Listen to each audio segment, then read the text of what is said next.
Welcome to the show. It's time to dive in. Talking sports with Evan. Let the fun begin. From the Brewers to the Packers, we cover it all. Wisconsin pride, we stand tall. The baggers on the field making history. With every touchdown, it's a victory. From Camp Randall to the court, we cheer loud. Wisconsin sports, we make our state proud. Feel the energy, the passion in the air. Join the conversation, we got stories to share. From the Bucks' big wins to the Brewers' great plays, we'll keep you entertained through all the game day. Sports with Evan, it's where we belong. Wisconsin's heart. Good evening and welcome to a Thursday edition of Talking Sports with Evan. I'm Evan Wittalis, and you can find the show at Evan Witt Sports on X and Talking Sports with Evan on Facebook and YouTube. You can also scan the QR code in the corner of the screen and find the show on Spotify as well. Lots of news over the last week to digest, to discuss, to give my opinions on. Packers, of course, churning out content topics like, there's no tomorrow. The Brewers getting busy on the hot stove, making a trade late last night. And, I don't know what's going on with Giannis, but, apparently there's stuff going on with the Bucks and Giannis. So, lots to digest, lots to talk about. I'm going to start with the Green Bay Packers. And a few areas to address there. First of all, Saturday, the Green Bay Packers announced that they are bringing Matt LaFleur back on a contract extension. Saturday. They're bringing him back with a contract extension, and the extension is basically not a prove-it type deal. And I've heard both ends of the spectrum in regards to their thoughts on the extension. Some are great, don't even know why you would even get rid of him. And some are angry and frustrated that why didn't you get rid of him? Where I kind of fit in here, I'm not angry and frustrated they kept him.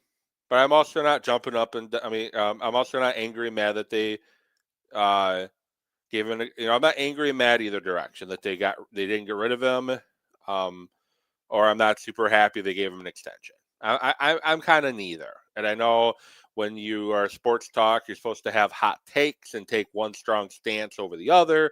But for Matt LaFleur, that's just not me. My thoughts with the whole Matt LaFleur situation is I believe. As I talked last week's Talking Sports with Evan, which you can find on the platforms I mentioned before at Evan with Sports on X, YouTube and Facebook, Talking Sports with Evan, and on Spotify, Talking Sports with Evan, scan the QR code. And I talked last week that I think Matt LaFleur has done a very nice job as the head coach of the Green Bay Packers. I think Matt LaFleur has done a good job in basically getting Aaron Rodgers back to being Aaron Rodgers. And he did a great job navigating the trading of Aaron Rodgers and keeping the Packers competitive for playoff berths. But he also had injury seemingly after injury this past year. And I get injuries happen in the NFL. I get that. And I'm not saying he should get a free pass because of the injuries. What I'm saying is it made things a heck of a lot harder than it needed to be. So I talked about that last week. But I also stated that I thought he ran his course.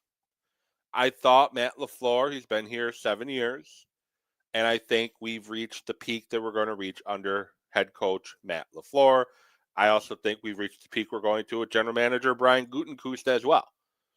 I think both deserve accountability for the way the seasons have ended basically since the beginning of the Matt LaFleur era as the head coach of the Packers, typically in heartbreaking, devastating ways except for year one.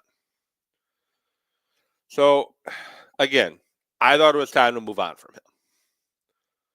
With that said, I understand why you commit to him and bring him back, because sometimes the grass isn't always greener on the other side. The Packers have a lot to consider in regards to, do they keep Matt LaFleur or not? And one of that decisions is your quarterback. Your quarterback is an ascending player. He is getting better year after year. And if you stay the course that you're doing offensively, you're not going to take a step back. Because the Packers are basically in a 2-year window where they have to win a Super Bowl if they're going to, because then they're going to have a lot of salary cap implications and issues and problems down the road. Now, right now, they're over the cap by about 20-something million. It might have changed since releasing Diggs, but Packers are going to have to make some moves to get under the salary cap in order to bring guys back they want to bring back, and bring in street free agents they may want to bring in. But so now they're $10 million over the cap with the Diggs release. So they're in better shape than they were, but they still got some work to do before they can go all in basically having the offseason I'm sure they want to have in regards to signing guys and bringing guys back. So if you bring in a new coach with the cap in 2028 and 2029 about to be a problem for the Packers, because they're going to have a lot of guaranteed money tied up in Jordan Love and Micah Parsons. This is 26 and 27 is your window to win a Super Bowl. And if you bring in a new head coach, you potentially punting on 2026, because has it happened where a first-year coach has had a really good year and made the NFC Championship game? Yes, look at Ben Johnson. Liam Cohn gets to the playoffs his first year. It happens. But, Matt LaFleur got the NFC Championship game his first 2 years.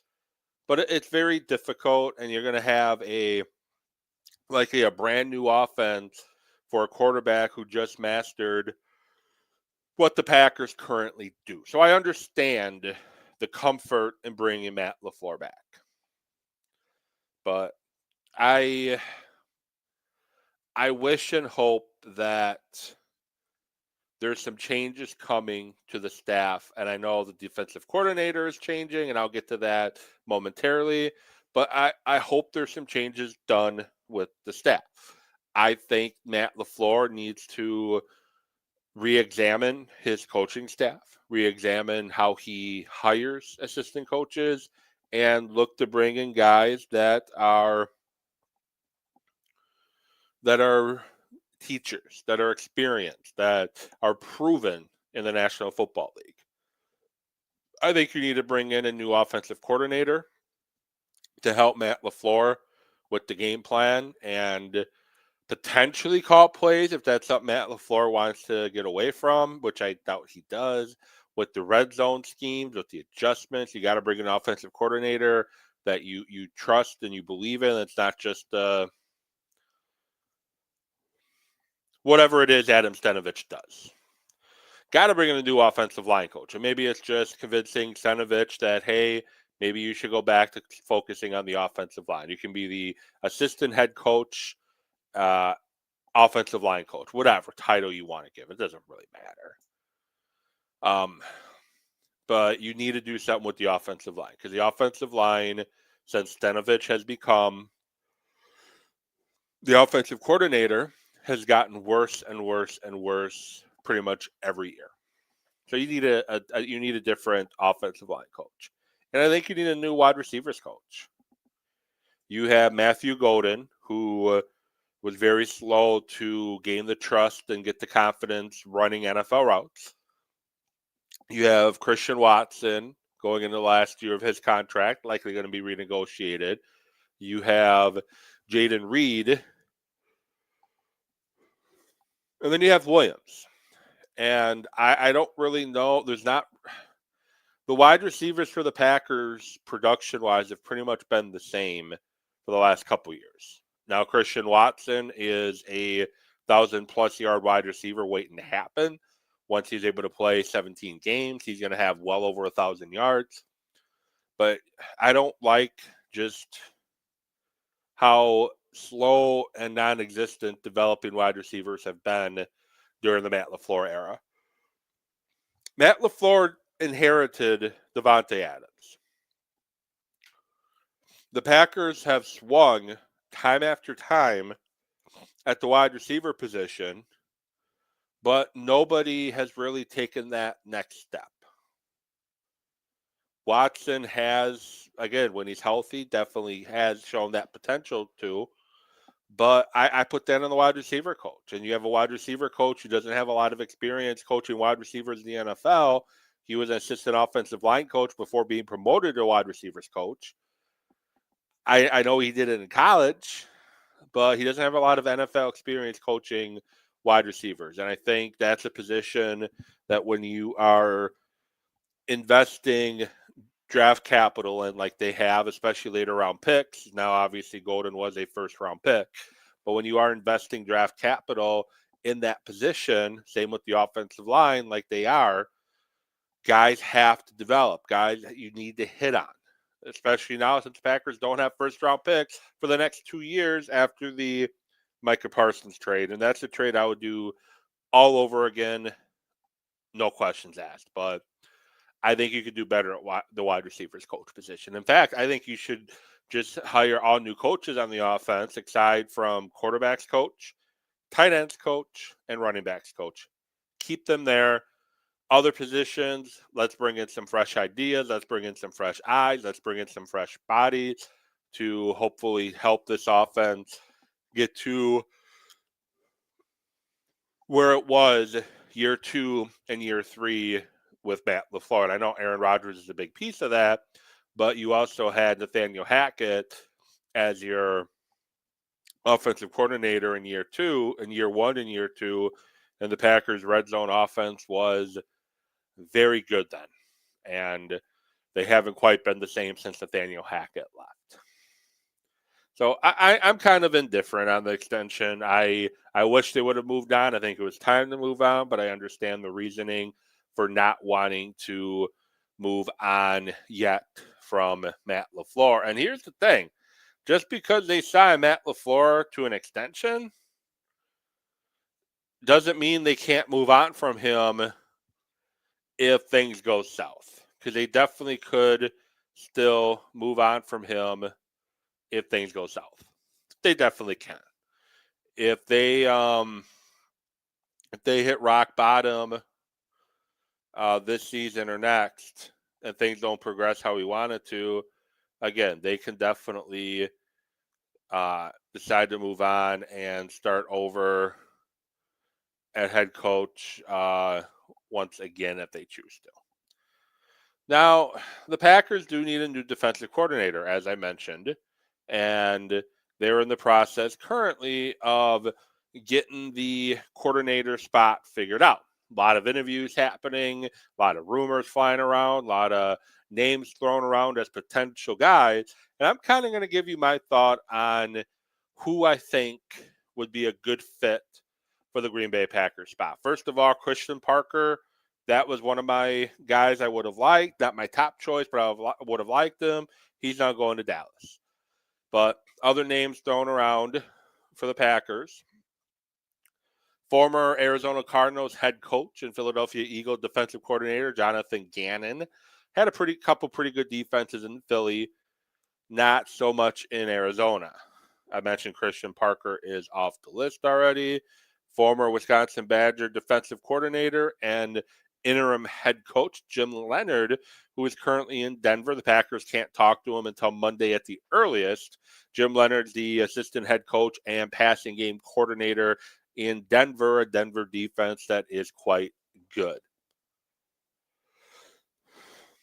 Raheem Morris, former Atlanta Falcons head coach, Tampa Bay Buccaneer head coach, former defensive coordinator in Atlanta and Los Angeles. He has experience being a head coach and a coordinator. Durante Jones. He is the defensive backs coach, passing game coordinator for the Minnesota Vikings. He's the other name being thrown around. Other names that I have heard, Al Harris, he will be interviewed, or I think he already has interviewed, former Packer Hall of Fame, Packer Hall of Fame defensive back. I've heard DeMarcus Covington's name mentioned. He's the Packer defensive line coach. But basically, you have a lot of names being thrown around right now on who should the Packers pick up to be their next defensive coordinator. I've seen a lot of people wanted Parker. I've seen a lot of people want the gentleman from the Vikings I just named, Durante Jones. Here's my take on the defensive coordinator position for the maybe less than one person that cares. When it comes to hiring a defensive coordinator, this is a very important hire for Matt LaFleur.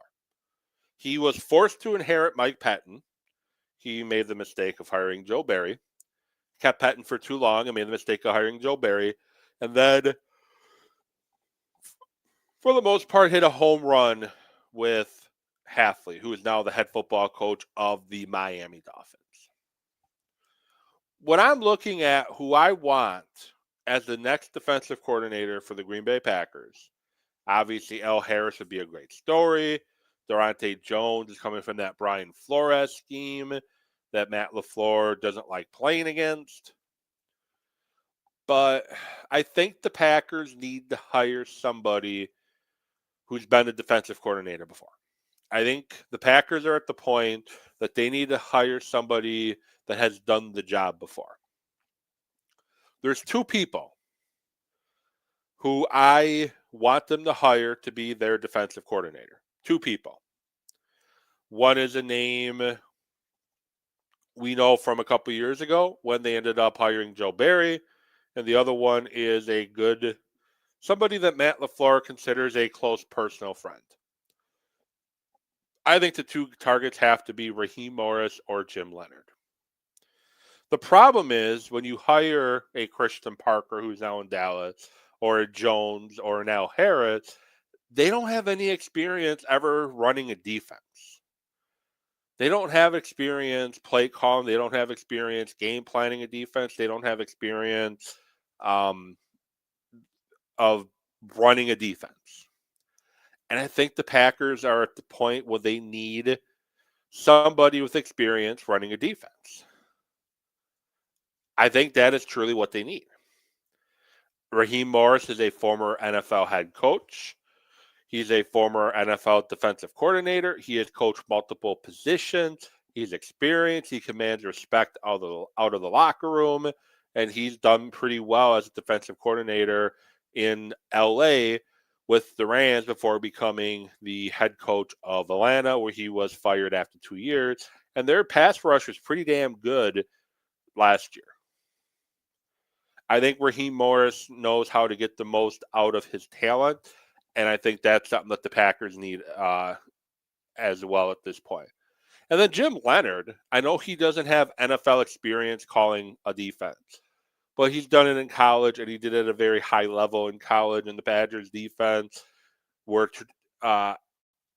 always one of the top defenses, not just in the Big Ten, but in the country year after year, and he's doing it with a bunch of 2 and 3-star recruits as a defensive coordinator. He knows how to get the most out of the talent as well. And he's been working with Sean Payton and Vance Joseph this past year. I think he's ready now to be that defensive coordinator. I know he turned the Packers down a couple years ago, wanting to stay at Wisconsin, but I think he is ready to take that next step in his career. And Jim Leonard, I think, is a future NFL head coach. That's just my thoughts on him. I've always been a big Jim Leonard guy. I think he's a future NFL head coach. That's a risk you take with Leonard, because if you hire him and he's a huge success, you're likely in the same position in a year or two where you have to hire a brand new defensive coordinator. The pro to hiring Raheem Morris, he has failed twice now as a head coach. I don't envision a third opportunity coming around for Raheem Morris at this point. And maybe I could be wrong. Wouldn't be the first time. I'm usually wrong. Especially depending on who you ask. I'm wrong about 100% of the time. But Raheem Morris likely is not getting another NFL head job. So you bring Raheem Morris in, you're going to have him for a while at your defensive coordinator position. Think Spagnuolo in Kansas City. Think Josh McDaniels as a play caller for offense in New England. Those guys aren't getting additional head coaching opportunities. I think that's where Raheem Morris is now. And I think that's kind of why I lean to him. The Badger homer in me wants Leonard because of the Wisconsin ties, but I lean more as a football fan to Raheem Morris because of the fact that if the defense plays well, he's probably sticking around for a little while. So what are your thoughts? Who do you want to have be the Packers defensive coordinator? You can comment on the video on Facebook or YouTube or on X, or you can always comment where, I guess, you can always comment wherever. You also comment on the podcast as well. Well, I was out last night playing some trivia at an establishment in the Milwaukee area with a friend, and I get the alert on my phone. The Brewers traded Freddy Peralta. I am not necessarily surprised it happened. I'm very happy that it wasn't the Dodgers. But it is kind of sad, too. Freddy Peralta, he has been with the Brewers now for about 8 years. He signed an extension when he didn't have to. He loved it in Milwaukee. He loved being a Brewer. And I wish they could have got a long-term deal figured out. But unfortunately, it didn't look like Matt Arnold and company had any intention of signing him long-term. And I completely understand that.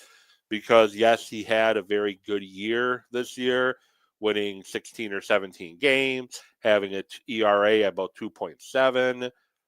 But we still had some of the same issues with Freddy Peralta that always arise. He struggles to get out of the first inning without giving up runs.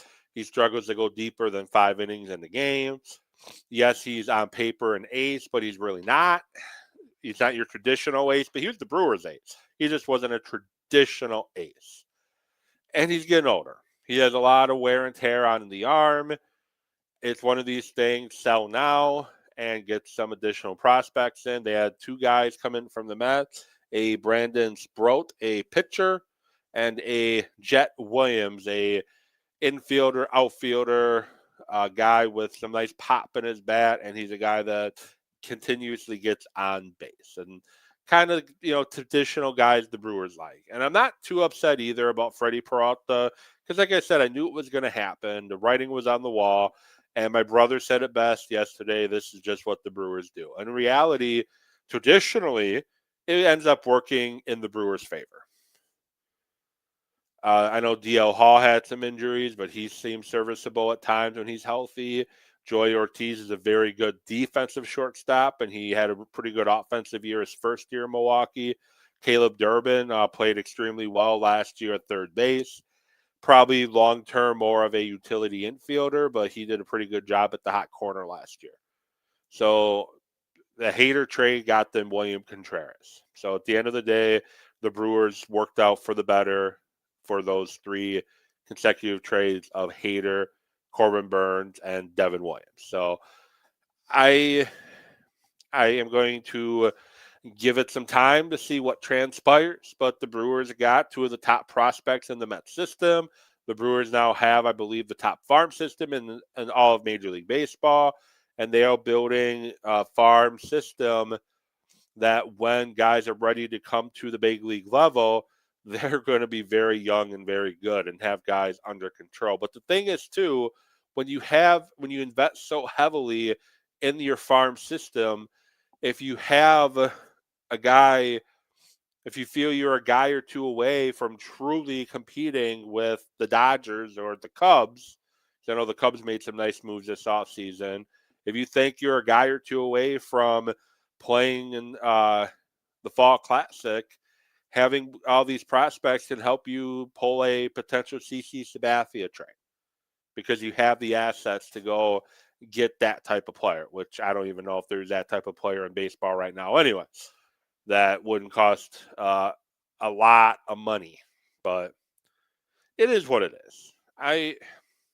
Just how the Brewers operate, and it's how they have to operate, and we'll see what the long-term effects are for the Brewers of this trade. And with the Brewers making this trade, basically here's what Milwaukee's telling you. We are comfortable in Brandon Woodward's health. We're comfortable with Woody's health. And we feel very confident that Jacob Misiorowski is that dude.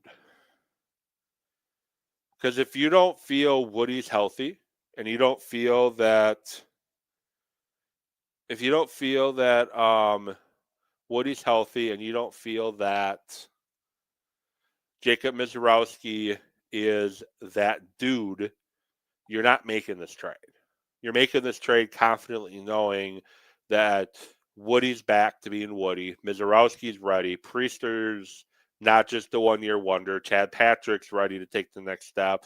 The Brewers have a lot of potential arms in the rotation, but the three guys that they're truly banking on are Priester, Misiorowski, and Woody. And I think that's why they make the move too. So, not going to get to Giannis tonight. Not really sure what I even want to say about Giannis, to be honest. I am starting to kind of get frustrated as a Bucks fan, as a basketball fan, of kind of the indecisiveness of will he, won't he? And I am in the camp that no, you don't trade Giannis. You try to make it work around him. But I think we're getting to the point that Giannis doesn't want to make it work around him anymore. I think we're to the point that Giannis wants to try to win a championship, and Milwaukee is not giving him that best opportunity. And I think he's starting to lose patience. I think that, Giannis is starting to lose patience. This is the worst the Bucks have been since year one of Giannis, his rookie year. He hasn't experienced basketball like this in quite some time, and I don't think he knows how to handle it. And you can see the frustrations coming to the surface when he's talking about teammates being selfish, not doing their jobs. And I guess I am talking about Giannis, but I think the Bucks and Giannis need to have a sit down and say, basically to Giannis, what is it that you want? If the Bucks do trade Giannis, I think you wait till the end of the season to trade him. I think if you trade him at the trade deadline, I don't think you're going to quite get the same value. Now, if you trade him at the end of the year, like you're going to have other teams, first of all, the draft picks, where those teams are going to be in the draft. And two, to pull off the magnitude of trading Giannis, you're probably going to have to get a third or a fourth team involved, and they could be teams with better draft picks. But I am starting to feel that it might be time to just trade him away, not because I want to see it happen. I want Giannis to be a Buck forever, but I think you are going to keep the tires spinning in the mud to basically until he can opt out of his contract, and then he's opting out, and then you're not getting anything for him. So that's my thought. Thank you for watching and listening to Talking Sports with Evan. The podcast version will go live tomorrow morning on Spotify, so make sure to check that out once it's live. Otherwise, you can watch the show again and again and again on X at Evan with Sports, or on Facebook and YouTube, Talking Sports with Evan.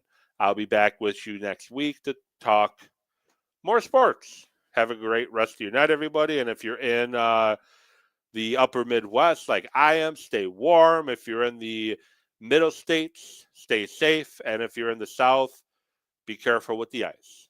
Talk to you all later. Knowledge